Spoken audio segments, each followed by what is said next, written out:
আজকে যেহেতু শুক্রবার তাই ঘুম থেকে উঠে আমি নোয়াখালী চার্চের উদ্দেশ্যে রওনা দিই, কারণ আমাদের নোয়াখালী চার্চে কৃষিপথ শুরু হয় সকাল 7টায়।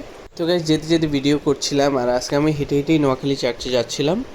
দেখুন কি সুন্দর আমাদের রাস্তাঘাট নোয়াখালীর। ঢাকার রাস্তাঘাটে কিন্তু হাঁটতে শান্তি নেই, কিন্তু নোয়াখালীর রাস্তাঘাট দেখুন কি সুন্দর ফাঁকা, হাঁটতে একটা আলাদা শান্তি আছে। তারপরে রাস্তার মধ্যে দেখুন কি সুন্দর ফুল ঝরে পড়ে আছে, আর গাছে কি সুন্দর ফুল ধরছে। এরপর সামনে দেখতে পাচ্ছেন রহিমাঙ্কেলের দোকান। আমরা আগে ফ্রেন্ডরা এসে এখানে আড্ডা দিতাম, চা খেতাম, ভালোই লাগতো। এরপর হাঁটতে হাঁটতে চার্চের মেন ফটকের সামনে চলে আসলাম, আর এটাই আমাদের নোয়াখালীর গির্জা, লুদ্রানী ক্যাথলিক চার্চ।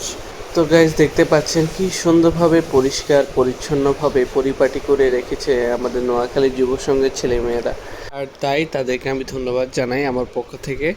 আসলে আমি যখন যে চার্চেই যাই না কেন, আমার নোয়াখালী আমার এই চার্চে আসলে আমার একটা আলাদা শান্তি লাগে। হয়তো এটা আমার জন্মস্থান, তাই ছোটবেলা থেকে অনেক সময় এখানে কাটিয়েছি। আমি শুনছি এখানে শুক্রবারে সকাল 7টায় কৃষিপথ শুরু হয়, তাই কোনো কথা না ভেবেই সকালে যেহেতু আমি ফ্রি আছি ঘুম থেকে উঠে এখানে কৃষিপথ অ্যাটেন্ড করার জন্য চলে আসি। বিকেলে আমি ঢাকায় ব্যাক করবো, তাই সকালে কৃষিপথে আমি অ্যাটেন্ড করি। তো গাইস আজকে ভিডিও এটুকুই। থ্যাংকস ফর ওয়াচিং, ভালো থাকবেন সবাই।